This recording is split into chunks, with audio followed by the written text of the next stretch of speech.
Halo semuanya, sesuai dengan janji aku akan buat full cerita tentang masalah kos-kosan aku dari awal sampai akhir dan akan aku publik. Jadi langsung aja mulai dari awal ceritanya ya. Jadi pas awal cerita itu aku keterima SNBT dan kayak nyari-nyari info tentang kos-kosan langsung. Dan kayak waktu itu ada asrama ITS. Jadi habis itu aku kayak ke Surabaya berangkat dari sini.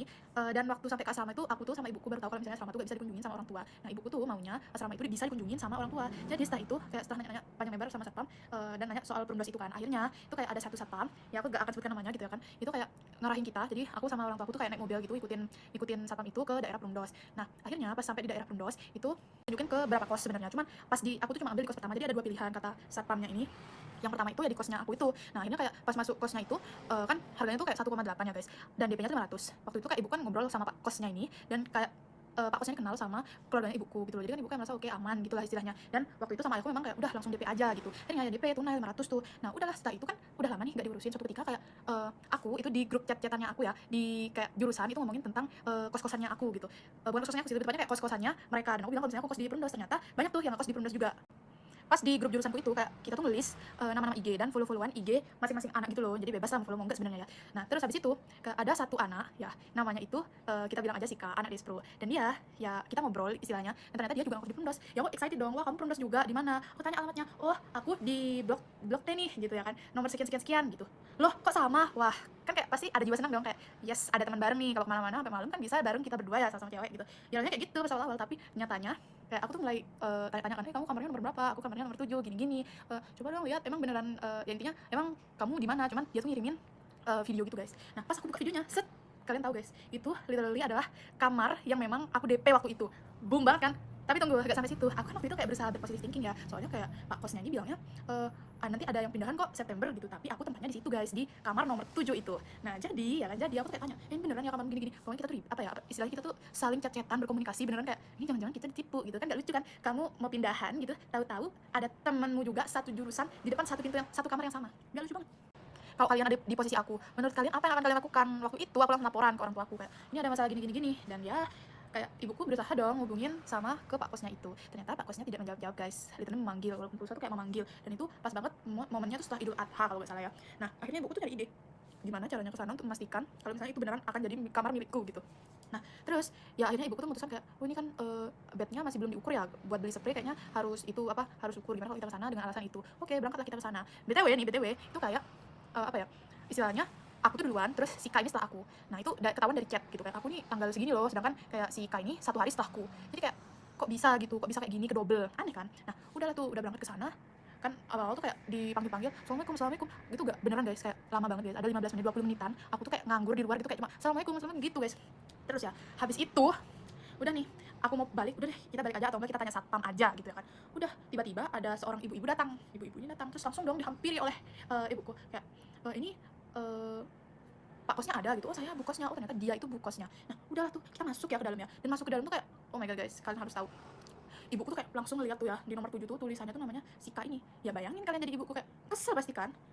Ya pasti kesel. Terus ya lanjutannya itu yang paling membanggakan tuh gini, jadi kan lah ini kan anak saya duluan pak, kok bisa-bisanya ada orang lain, ini tulisannya loh ibu bukan ibunya si ini Sika gitu. Enggak, saya yang dari Madura itu loh pak kemarin. Oh iya gitu guys jawabannya, bayangin jadi aku ya. Dan si K itu kan DP-nya 1 juta ya. Walaupun ini jujur aja dari aku kayak aku ngerasa sebenarnya gak enak ke si K. Cuman kan istilahnya aku duluan ya di situ. Nah, saya itu kayak bu kosnya tuh kan kayak aduh ini gini. Akhirnya bu kosnya cerita kalau misalnya ternyata si Pak kosnya ini pikun guys. Sebenarnya bukan pikun juga sih dibilangnya. Enggak tahu lagi tinggi apa ya. Pokoknya bilangnya tinggi, aku lupa itu tinggi darahnya apa, tinggi gulanya, enggak ngerti apa yang bisa buat pikun. Aku anak teknik ya, jadi enggak tahu. Terus habis itu, oh iya bu, ini saya punya kamar lagi, kata bu kosnya. Aku sudah kayak, oh, oke, happy lah nih gitu. Habis itu akhirnya cuman di sebelahnya kayak apa ya, golongan area cowok, tapi itu kayak di sebelahan sama kamar pak kos dan bu kosnya. Jadi kayak aku oke, jadi lihatlah kamar kos itu, dan ternyata guys kamar kos itu tuh bener-bener yang apa ya, masih belum bersih. Terus habis itu kasurnya tuh masih kayak di bawah gitu, dan harganya gak dikurangin 1,8. Cuman listriknya gak usah bayar sih, apa bayar ya 100, kayaknya gak usah bayar anjir, bayar 100 ya. Terus habis itu tapi nanti katanya dibersihkan oleh ya adalah tukang di situ ya, yang tukang beres-beres itu. Dan kalau misalnya kalian pengen tahu ya, itu tuh kita bermain imajinasi aja tuh kayak ada apa ya, view kamarku tuh ada jendelanya, cuman view-nya adalah gudang guys, bayangin guys itu ada cowok. Nah kenapa sih kamu kok mau bin di area itu, pasti kan kalian mikir gitu. Jawabannya adalah karena aku mengira kalau misalnya bukosnya itu ada di situ di sebelahku, jadi aku merasa safe kan sebagai cewek gitu, apalagi ada pak kos gitu. Tapi nyatanya kayak udah tuh kita tuh ngobrol, oh ibu kerja di mana, gini, panjang lah istilahnya. Jadi persingkat aja gitu, aku tuh awalnya happy gitu ya, ya gak apa-apa bu, gini. Terus habis itu ibuku tuh melontarkan sesuatu yang menurut aku bagus gitu. Jadi ibuku tuh bilang gini ke bu kosnya itu, ini berarti kan ibu selalu ada di sini ya, aman berarti ya anak saya gitu kalau di sini. Set, ibu kosnya bilang, oh enggak bu, saya kesini cuman 1 minggu berapa kali gitu, aku lupa minggunya berapa kali, intinya ya gitulah guys. Nah terus habis itu ya kayak mukaku tuh dari yang gini kayak langsung oke gitu. Terus aku kayak udahlah tuh, aku kayak oke-oke aja di situ. Maksudnya aku tuh bukan oke-oke nih, tapi kayak oke-oke, nunggu jawaban dari ayahku aja gitu. Akhirnya pulanglah, kita gak ngapa-ngapain tuh, cuma di situ. Pokoknya sama ibu kayak, tulis ya nama anak saya di sini, tapi cuma sementara ya, soalnya katanya akan ada pindahan itu September kan. Jadi waktu 1 bulan. Nah udahlah itu. Nah pas habis itu, pas di rumah, ayahku tuh marah-marah. Lah kenapa orang kamu yang pertama, kok malah kamu pindah? Terus ayahku kan mendengar ya tempatnya gini-gini, kok kamu mau gitu? Ayahku misalnya kesel lah ya, marah gitu. Kayak, kok kamu mau digeser, padahal kamu tuh istilahnya duluan lah gitu. Dan spek kamar yang 1,8 itu kayak spek kamar bukan 1,8 gitu, kayak lebih downgrade dari kamarku yang sebelumnya. Jadi kayak ya gimana ya gitu. Nah udahlah tuh, kayak setelah itu telepon-telepon lah karena ternyata guys, kenapa sama ini nih Pak Kosku tuh gak bisa dihubungin karena masalah dia itu HP-nya hilang pas Idul Adha, gak tahu jadinya gimana, intinya hilang gitu ya guys. Ya aku ya percaya aja gitu lah ya, udah dapat nomor Bu Kos jadi aman harusnya ya, harusnya. Udah tuh kayak ngobrol lah, ini gimana ini, bapaknya Binta gak mau nih kalau misalnya harus dipindah ke situ, lagipun kan itu cowok semua, ibu gak selalu ada di situ gini. Akhirnya kayak diomongin lah ke si Kak ini, temen desproku. Nah kayak intinya setelah bener panjang gitu guys, panjang berhari-hari, kayak aku gak tahu berapa harinya, sudah lupa karena aku sudah benar-benar capek gitu ya kan. Jadi kayak udah waktu itu temanku ngalah gitu kan ya, karena secara etika dan secara apa ya, sebenarnya Pak Kosku kan salah ya, yang salah itu Pak Kosku gitu, kenapa masih terima orang lagi, padahal harusnya aku guys, harusnya aku gitu. Jadi kayak dia temanku ngalah gitu, alhamdulillah dia ngalah nih. Oke lah, kayak aku beneran kayak habis itu ngechat ke dia, maaf ya gini, aku sebenarnya agak gak enak nih gitu. Ya bayangin aja guys, kayak teman baru gitu ya, habis itu kayak awalnya ngirain satu kos-kosan, kayak kita pengennya masak bareng gitu, malah kejadiannya kayak gini, kayak apa banget gitu. Nah terus habis itu ya, kayak udahlah tuh, setelah fix si Kai keluar, akhirnya kayak ibu tuh bilang, ibu telepon, tolong ya itu tulisannya dipindah. Terus kayak ibu kosannya tuh, iya ya bu, siap bu, saya pindah gitu ya kan. Nah udah guys, kayak setelah itu berapa minggu ya, sudah lama sih guys, kayak 2 mingguan gitu, kayak ibuku tuh ngechat lah, kayak saya mau pindahan tanggal sekian-sekian. Oh iya silahkan pindahan gitu. Nanti abis itu kayak ibuku kayak bilang tanggal segini sekian-sekian gitu, aku ada kegiatan di ITS. Terus habis itu ya udahlah, aku akhirnya tuh udah beres-beres ya, aku beneran guys, aku tuh gak les selama 2 hari cuman untuk nyiapin barang-barang, semua barang-barangku biar rapi dan persiapan untuk aku tes gitu kan. Nah jadi udah deh, kemarin tuh kemarin nih kejadiannya kayak awal mulanya adalah pagi aku berangkat, kayak memang tuh niatnya untuk berangkat pagi, walaupun aku tes kesehatannya itu kalau gak salah jam 2 kalau gak salah, cuman aku berangkat dari sini jam 10 dan masih banyak waktu di sana. Nah pas sampai sana kan aku tuh sebenarnya dari awal, dari DP aku sebenarnya sudah dikasih tahu pin pagar rumah, cuman pas pertemuan pertama kenapa aku gak buka pin pagar rumah itu, karena kan aku masih istilahnya belum berhak ya, kayak aku ini baru DP gini-gini. Tapi kan yang waktu kali ini tuh udah pasti ya, ini beneran pindahan guys, aku bawa barang-barangku semua aku bawa guys. Kan inget gak sih list yang banyak kali itu yang kalian banyak minta? Nah iya aku sudah mempersiapkan itu semua guys, sudah aku bawa semua di mobil. Udah kayak gak ada nih, masuk dong ibuku kan, masuk dan terus kayak Pak Kos gitu manggil gitu ya kan. Masuk, pas di kamarku ibuku merasa dejavu lagi melihat tulisan nama, bukan namaku tapi nama anak orang lain lagi guys. Kan bayangin guys, kalian bayangin, jadi ibuku tuh langsung kayak murkanya tuh pangkat 2 guys.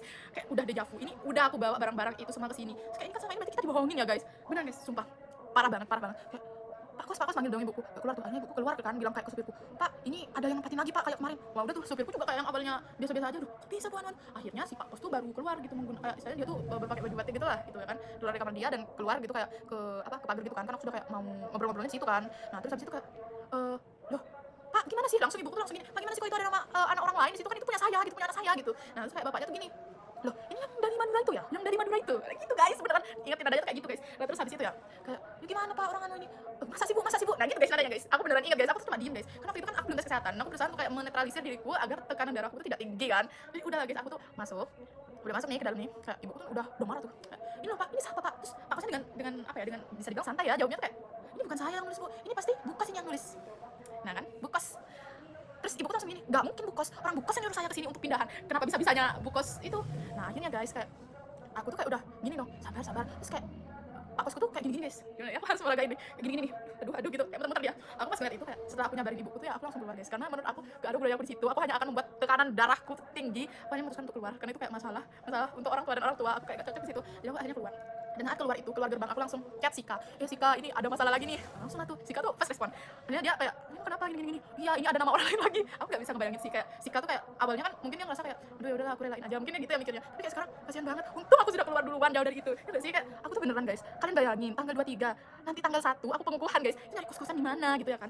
Oke, kayak akhirnya tuh ya, aku cecetan tuh sama Sika ini, cecetan terus di mobil tuh. Ya, aku tuh mendengar guys, itu kan ceritanya di dalam ya, kayak di dalam rumah gitu ya. Tapi bisa kedengeran guys sampai luar, kayak ibu rame banget gitu. Nah, udahlah, kita pokoknya saya gak mau tahu. Terus habis ibu tuh keluar gitu. Pokoknya saya gak mau tahu, saya mau ketemu sama Buka sekarang juga. Bapak antar saya ke sana. Ayo Bapak naik mobil aja gitu. Dan Pak Kosnya gak berani guys, karena kayak ya mungkin takut ya gitu ya. Akhirnya ya Pak Kosnya tuh motoran guys, dan ke tempat kayak SD-nya Bukosku tuh ngajar. Dan pas di sana guys, aku tuh udah kayak aku gak mau keluar lagi, aku gak mau mendengar keributan lagi tentang ini gitu ya kan. Nah, udahlah.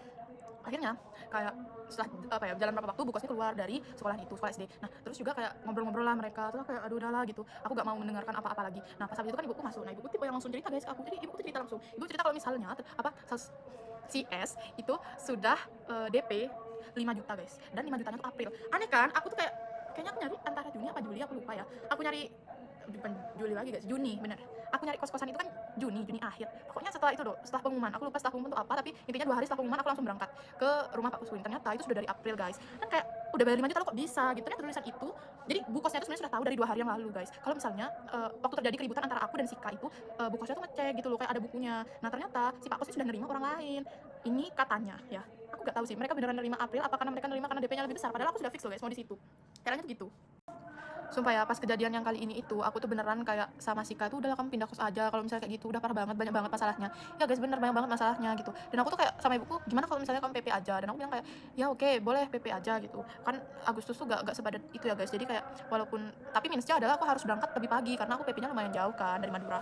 Nah terus habis itu kayak akhirnya gitu ketemu besok aja lah gitu. Nah pas pas di tempat depan SD itu yang lagi ngobrolin itu, kayak ibu kosku tuh bilang kalau misalnya kayak ya ibu juga harus tahu konsekuensinya kan, dia lebih dulu kemungkinan ibu keluar gitu guys, bilangnya guys. Bayangin guys, terus kayak ibunya tuh katanya udah bilang tahu dari 2 hari lalu, kenapa gak ngomong dari 2 hari yang lalu biar kita tuh gampang nyari kos-kosan. Dikira nyari kos-kosan tuh semudah itu langsung ada gitu ya. Setelah kejadian itu aku pulang ke rumah yang harusnya kan besok aku hari ini tuh aku tes. Nah yang kemarin itu kayak aku tuh beneran guys, harusnya aku tuh sore tuh kayak udah ngantuk banget, aku enggak guys, aku download Mamikos nyari kos-kosan dan enggak ada yang cocok, jauh semua guys. Kayak aduh gimana ya ini ya. Akhirnya kayak apa ya, sebenarnya bapakku tuh kayak marah-marah ya ke kita bilang yang tukang bersih, karena tukang bersihnya tuh gini guys, kamarku itu katanya ada nih kamar nomor 6, dia sudah DP tapi sampai sekarang dia gak ada kabar, DP-nya sudah lebih lama banget dari aku, tapi sampai sekarang dia gak ada kabar-kabaran, gak ada apa-apa. Jadi katanya mau dikasih kamar itu, dan ternyata kamar nomor 6 itu kuncinya sudah dipegang sama anaknya. Berarti kan harus ganti keseluruhan ya kalau misalnya kayak gitu. Ternyata kalau misalnya sudah DP di sana itu langsung pegang kunci guys. Pantes yang waktu yang katanya tuh April tuh sudah pegang kunci, aku mana tahu orang Pak Kosnya aja gak ngasih kunci. Maksudnya kan itu masih DP ya, belum yang full dan fixnya gitu. Jadi kayak ngapain, itu pun kayak PIN itu udah oke banget kan. Nah udahlah tuh kayak sama tukang bersih-bersihnya tuh ya kayaknya nih nanti bakal saya ganti. Kalian bayangin guys, ada di posisi anak nomor 6 itu tiba-tiba masuk terus ada aku di situ. Itu juga gak etis guys, sama aja berarti aku sama kayak yang lain. Maksudnya aku bukan berusaha menjadi yang sempurna, enggak.